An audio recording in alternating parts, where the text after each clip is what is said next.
Hola, ¿qué tal? Bienvenidos nuevamente a nuestro segundo momento de esta sesión en esta segunda semana del módulo 4, Textos y Visiones del Mundo.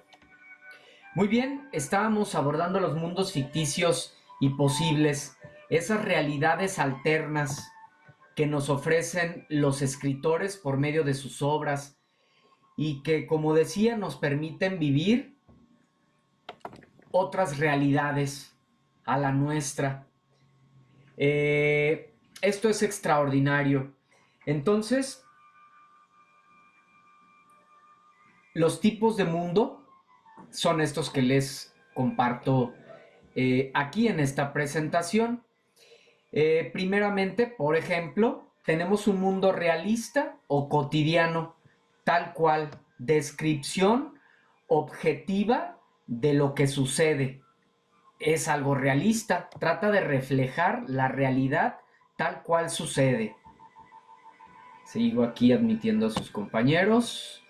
Bienvenidos nuevamente. Continuamos. Un mundo maravilloso donde hay seres y acontecimientos mágicos. Nos damos claramente cuenta de eso cuando estamos leyendo nuestra obra, esa novela, por ejemplo, o ese texto literario, porque encontramos seres o acontecimientos mágicos que no son reales, que nuestra realidad no pueden existir, ¿sí? Lo contrario al realista. El mundo onírico es aquel donde se expresa algo que se vivió en los sueños. Siempre va a estar relacionado con los sueños. El mundo mítico, pues los personajes van a ser dioses, semidioses, héroes, y está relacionado también, nos damos cuenta de que es un mundo mítico porque nos habla de la creación, cómo se formó el universo, cómo se formó el mal, el bien, el ego, etcétera, etcétera. Un mundo utópico, yo creo que muchos hemos soñado con esos mundos utópicos. Son aquellos mundos ideales, mundos perfectos, ¿sí? Ahí no hay maldad, no hay pobreza, no hay muerte, etcétera. Sí, es un lugar perfecto. Mundos de ciencia ficción, nos damos cuenta que esa obra, el mundo que nos ofrece es de ciencia ficción porque a veces toca cuestiones tecnológicas, visiones hacia el futuro, avances, cuestiones científicas. Este es un mundo de ciencia ficción. Y el mundo realista o el realismo, que es muy similar al realista o cotidiano, pero en el caso del realismo es como histórico, ¿sí? Porque detalla eh, una época histórica determinada, algún periodo de alguna revolución, alguna situación así como en específico, con fechas, personajes y demás, que quiere reflejar lo sucedido en un periodo histórico. Y les quiero compartir aquí, regálenme unos segundos. Aquí estoy atento, ¿eh? Si hay alguna duda, comentarios, preguntas. A ver, aquí está.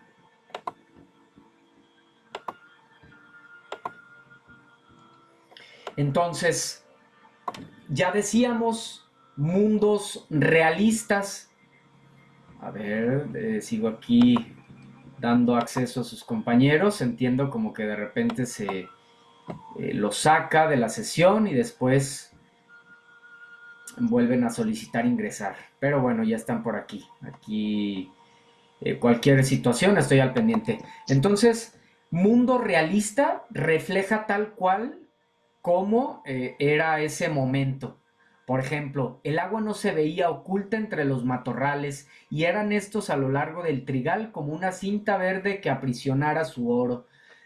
De roble a roble las cachañas Se contaban sus chismes interminables, riendo, luego con carcajadas estridentes, terminadas, etcétera, etcétera, puntos suspensivos. Si se fijan, no hay nada fuera de lo normal. Es un mundo realista, un mundo fantástico.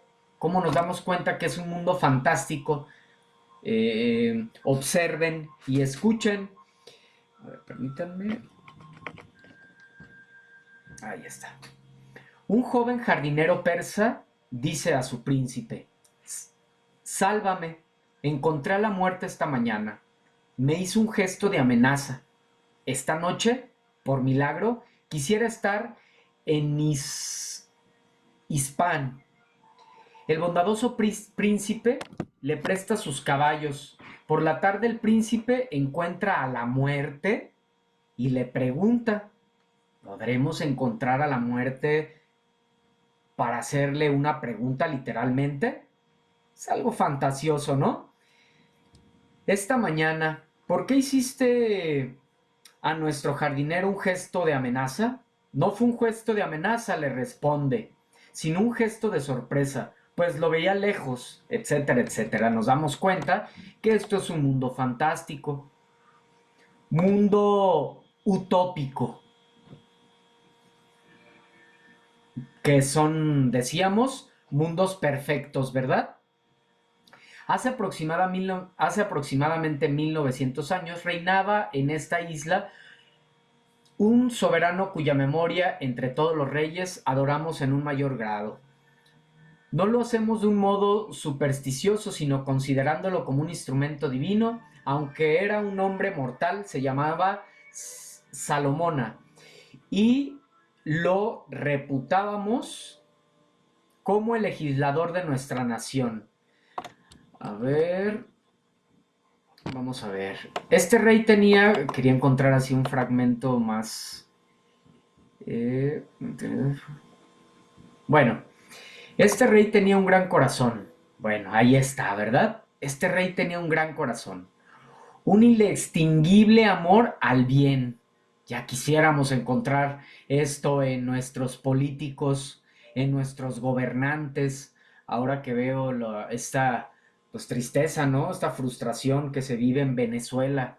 Y no nos vayamos tan lejos, pues, en nuestro propio país, pero bueno, son mundos perfectos, ¿sí? Un inextinguible amor al bien y una inclinación fervorosa por hacer felices a su reino y a su pueblo. Híjole, ojalá que alguien, que todos los políticos pudieran leer en este caso a Francis Bacon en la Nueva Atlántida para que tomaran un poco de ello. Entonces, solo por ponerles algunos ejemplos, espero que haya quedado más claro de los mundos ficticios y posibles. Vamos a regresar a nuestra presentación.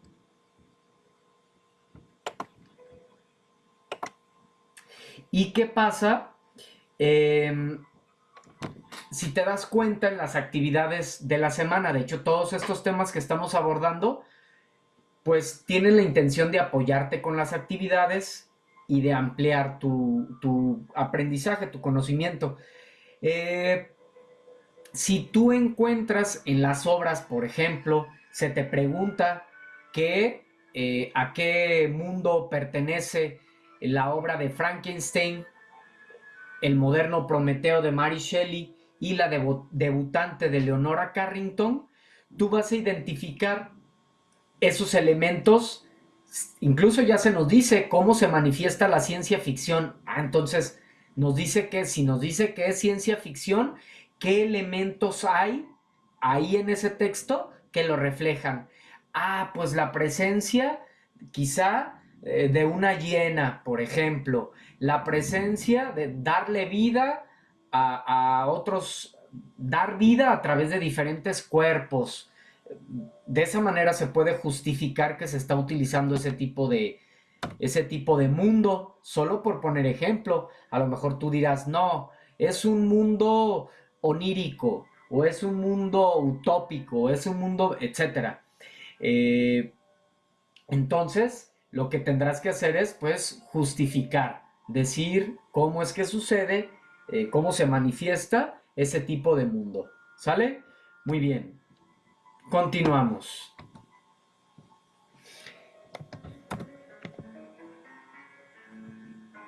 La literatura y su relación con la sociedad. Este tema, pues, lo vinculamos, lo relacionamos con los temas que vimos al inicio, la literatura y la realidad, porque en los textos, ya decíamos que en los textos literarios, los autores reflejan lo que les tocó vivir o reflejan un periodo histórico, lo que estaba sucediendo en esa sociedad. Por ejemplo, ¿no? Había una dictadura y la gente se manifestaba pues las autoridades los reprimían, incluso hubo muertos, situaciones así, ¿no? Reflejan la realidad. Entonces, hay una relación muy directa entre la literatura y la sociedad, porque tanto la literatura, es decir, cuando hablo de literatura, hablo de un autor o de autores. La literatura, los autores, crean sus obras, crean sus textos literarios reflejando un momento, una época histórica. Y nosotros cuando leemos esas obras, nos impactamos, conocemos más, entendemos por qué ese pueblo, por ejemplo, venezolano, se encuentra como se encuentra. Por, perdón, ¿por qué nuestro país, siendo tan rico en todo sentido, tiene tanta pobreza? Ah, bueno, conoceremos la literatura para poder entender qué es lo que pasó en el pasado que en la actualidad refleja o que en la actualidad tiene a una sociedad como pues viviendo lo que está aconteciendo en cada uno de estas ciudades, de estos países, de estos espacios. Entonces, el autor eso es lo que refleja, o igual puede, ya decía, crear una obra y con esa obra moldear, cambiar incluso la manera de pensar de toda esa sociedad. Ahora nos vamos a lo contrario. La sociedad, igual, con sus costumbres, con su idiosincrasia. Imagínate, haz de cuenta que un autor cambia de ciudad, cambia de país y ahora se integra a otra sociedad, pues esa sociedad lo va a moldear, lo va a cambiar, va a hacer y obviamente va a hacer que produzca pues otro tipo de textos, porque tiene otro tipo de pensamientos, otro tipo de cultura ya. Entonces, hay una simbiosis, hay una relación muy directa. Entonces, dentro de las sociedades también surgen movimientos literarios que reflejan cómo se encuentra o cómo se encontraba una sociedad.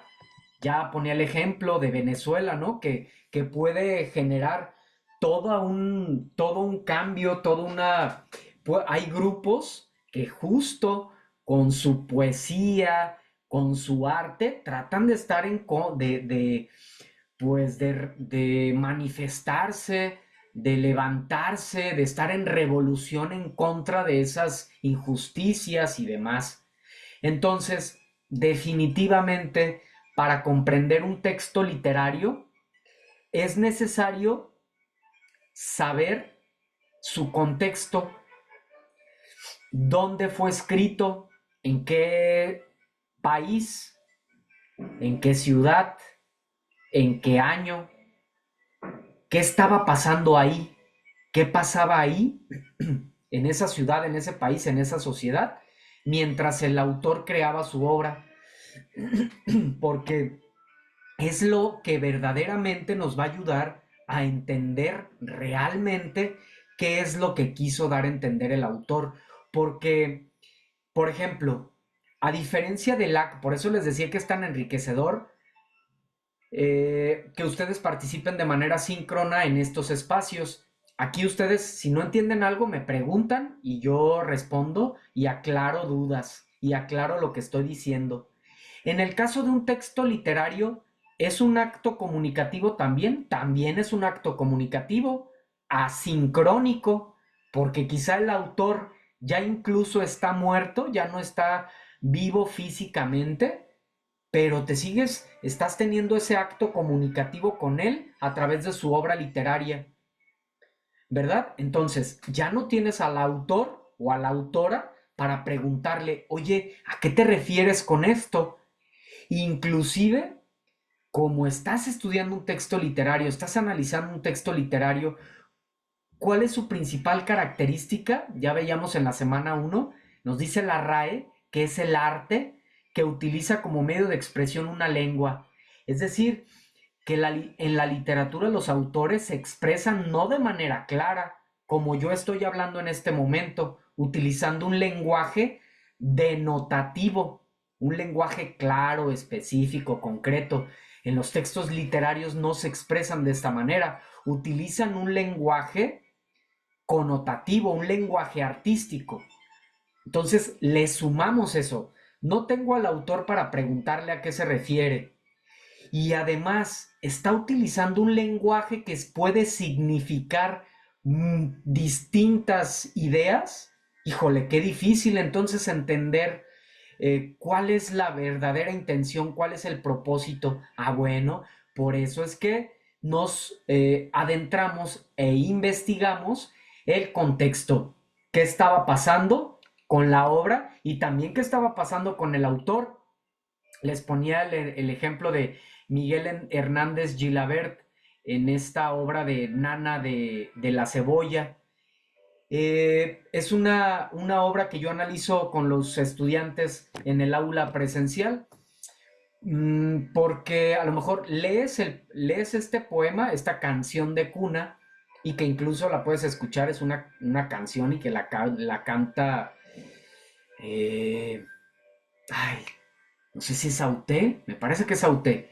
Eh, pero bueno, tú escuchas la canción o la lees y no, pues no te sensibilizas demasiado, quizá te parezca un poco aburrida, pues dirás, bueno, hablan, incluso se habla de la cebolla, literalmente. Entonces dices, bueno, pues no me gusta esta canción, no entiendo. Pero luego investigas el contexto y te das cuenta que Miguel Hernández Gilabert era un preso político justo, se rebelaba contra lo que estaba sucediendo en su país.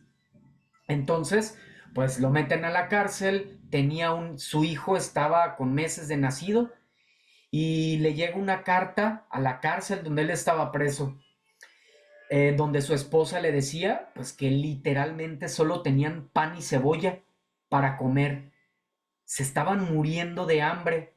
¿Qué hizo este poeta, este artista, este revolucionario? En vez de, no sé, ponerse, quizá obviamente también lloró, se frustró y lo que sea, pero en vez de hacer una locura, ¿qué hizo? Creó esta canción de cuna donde él la crea dentro de la cárcel. Pues imagínate la frustración que él estaba viviendo al estar preso y que su familia estuviera muriendo de hambre, de verdad,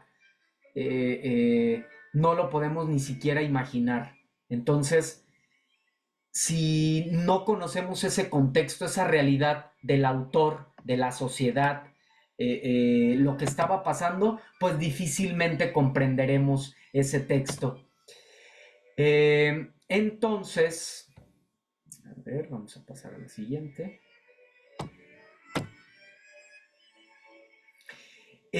Les decía que hay una simbiosis ahí, hay una correlación, se crean mutuamente.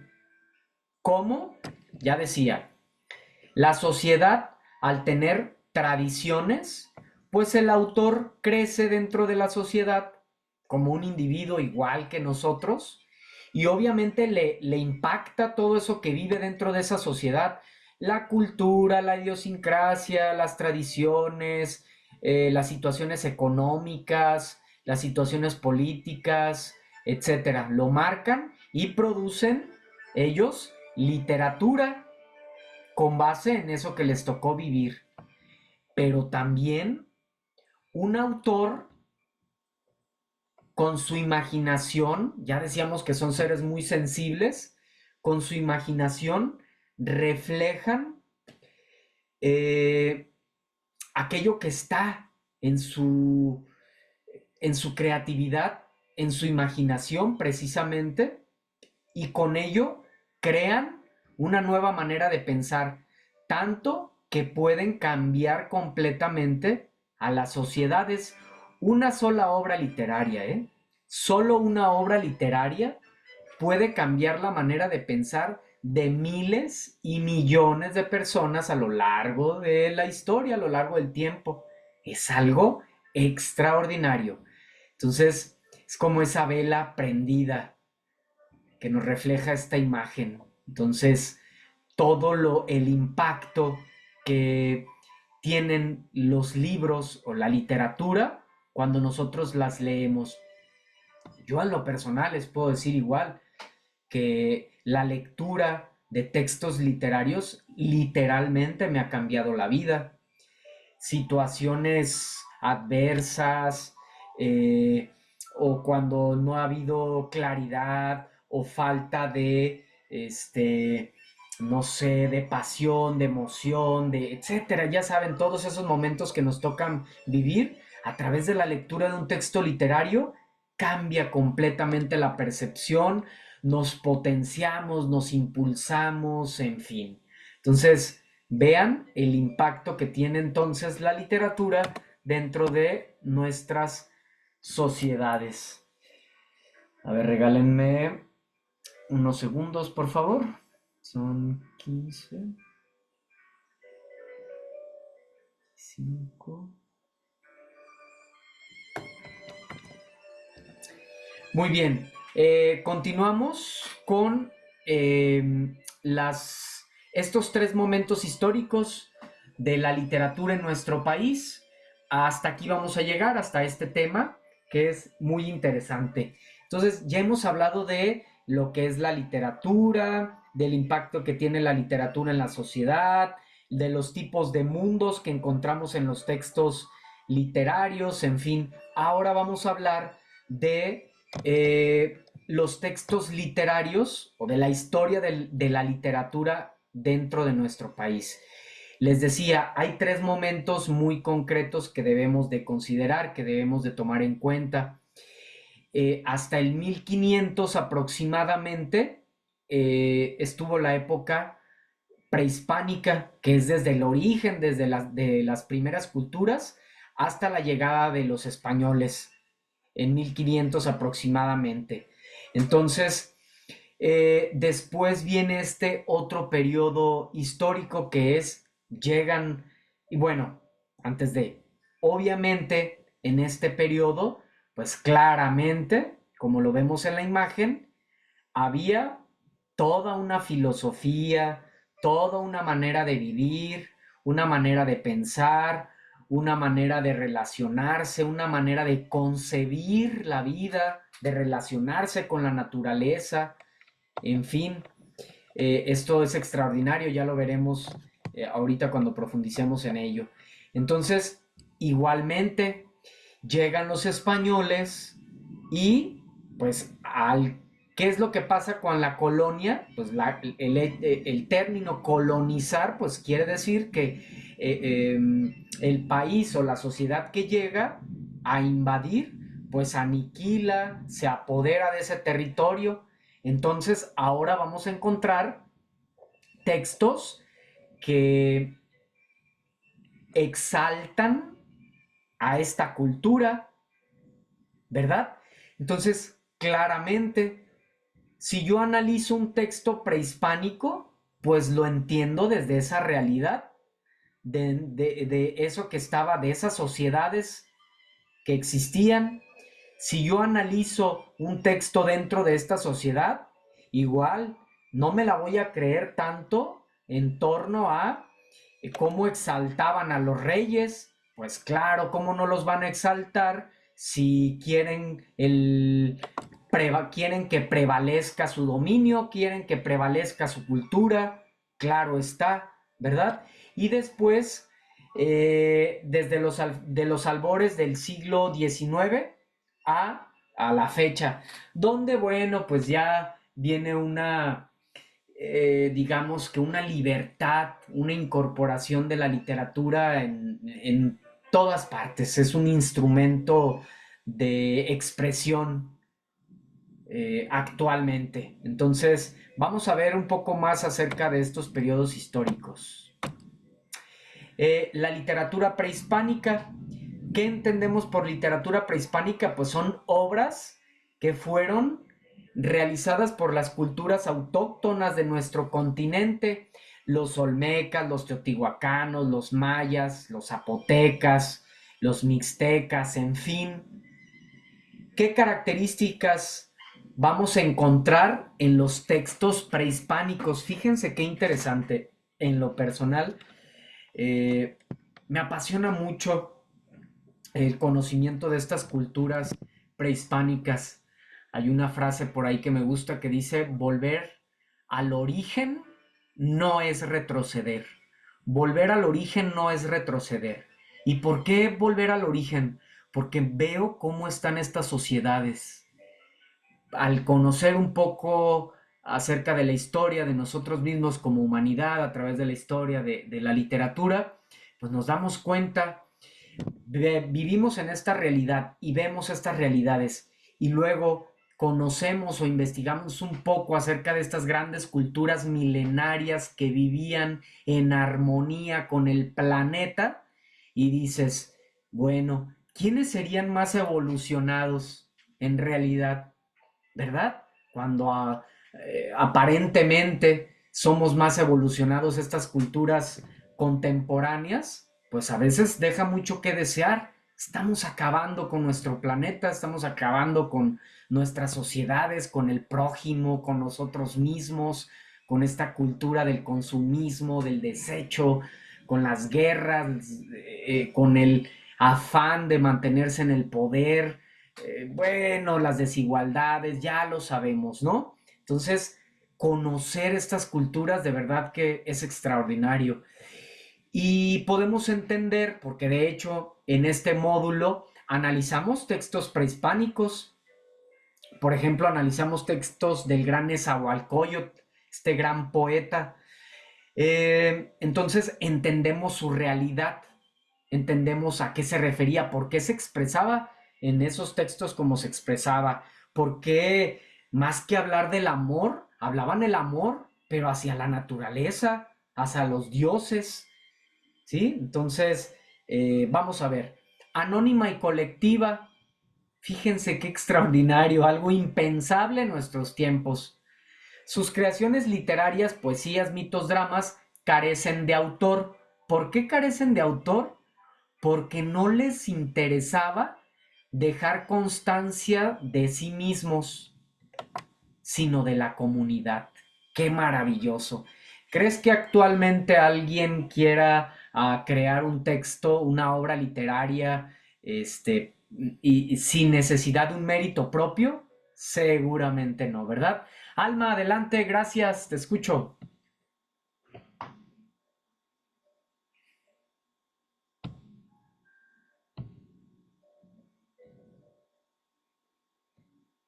Alma, ¿me escuchas? Adelante, ¿puedes encender tu micro? Veo que levantaste tu mano. ¿Sí me escucha, profesor? Adelante, Alma. Le comentaba que la vez pasada, bueno, quizá no es respecto a lo de la sesión. La vez pasada no sé si recuerda que teníamos la duda de cómo podríamos levantar la mano para la participación. Entonces ya descubrí aquí el icono. Sí tengo una duda, pero ya sería casi al final, es con respecto a las evaluaciones de las actividades de la semana pasada. Pero sería al final, profesor. Pero Ah, gracias por excelente, muy la bien. atención. Ok, gracias. Igual ahorita nos compartes también cómo encontraste este icono para que lo puedan identificar claramente tus compañeros. Sí, sí, claro, profesor, sin problema, sin tema. Ya al final, ya Es muy sencillo, pero pues bueno, creo que sería también más práctico para que ya se nos dé la participación y levantemos la mano. Muy bien. Ok, vamos a continuar. Ya llevamos más de 1 hora de sesión, nos quedan 8 minutos. Déjenme, doy prisa para no tener que abrir una tercera sesión. Bueno, era agraria, consideraban a la tierra y a la naturaleza como la gran madre. Ya les decía, en esos tiempos, pues ni pensar en hacerle daño a la naturaleza, todo lo contrario, se le rendía culto al sol, a la luna, al agua, a la tierra, al fuego, al aire, al viento, a los 4 elementos, ¿verdad? Eh, Vamos a pasar rápidamente a la literatura colonial. Ya estuvimos explicando esta parte de la literatura colonial, pues que hablamos de literatura colonial cuando un país está en disposición de dominar a otro. ¿Qué temas había aquí o qué temas hay cuando analizamos un texto que surge en este periodo histórico de la colonia?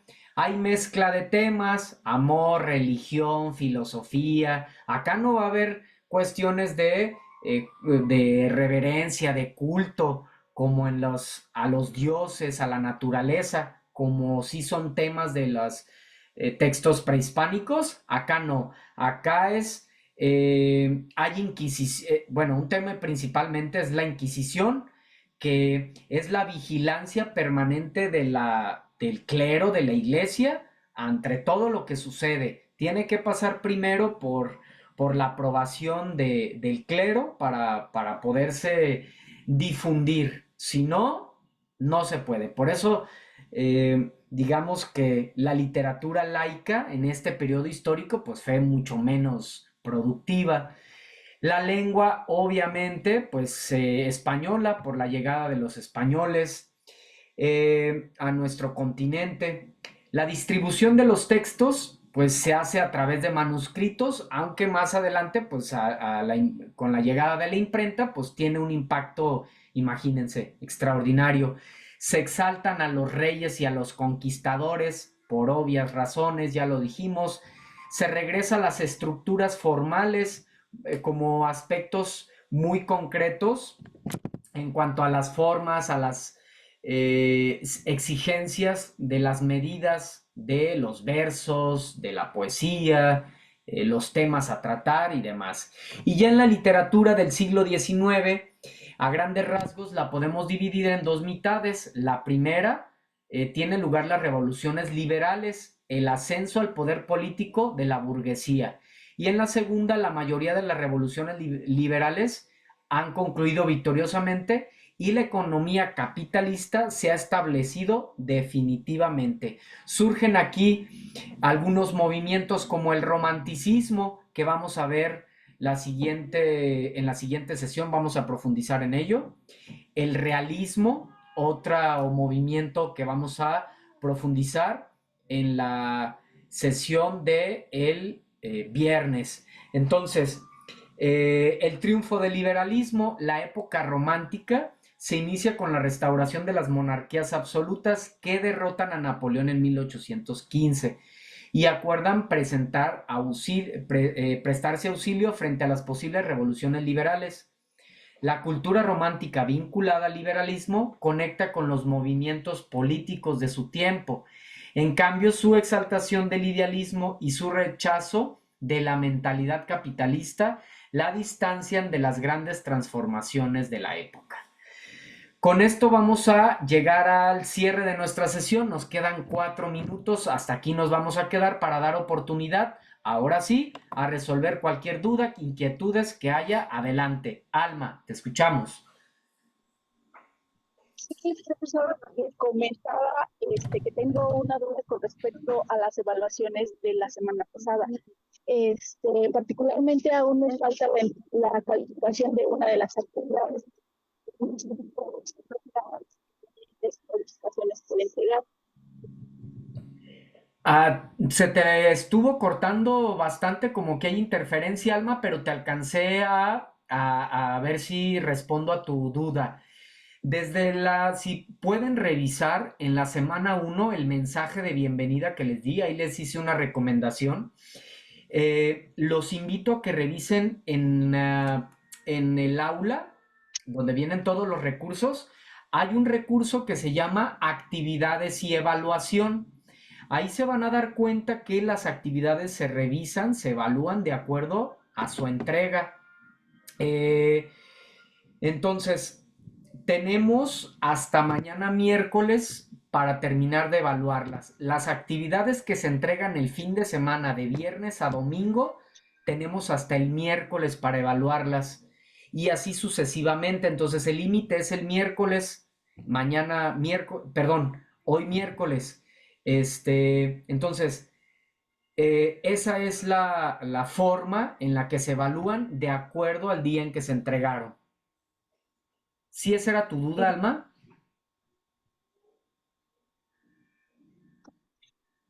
No viste el mensaje. Híjole, se te corta, como que tienes hay interferencia, Alma.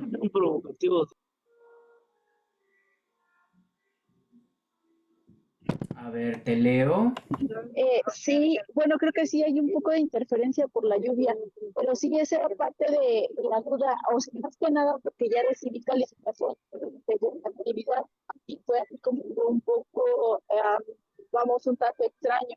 E incluso llegué a pensar que no le había llegado a terminar la actividad. Sí, híjole, ya esto al final, Alma, exactamente por la lluvia, también acá donde yo estoy, hay, y no te alcancé a escuchar muy bien, pero bueno, ¿qué te parece, Alma?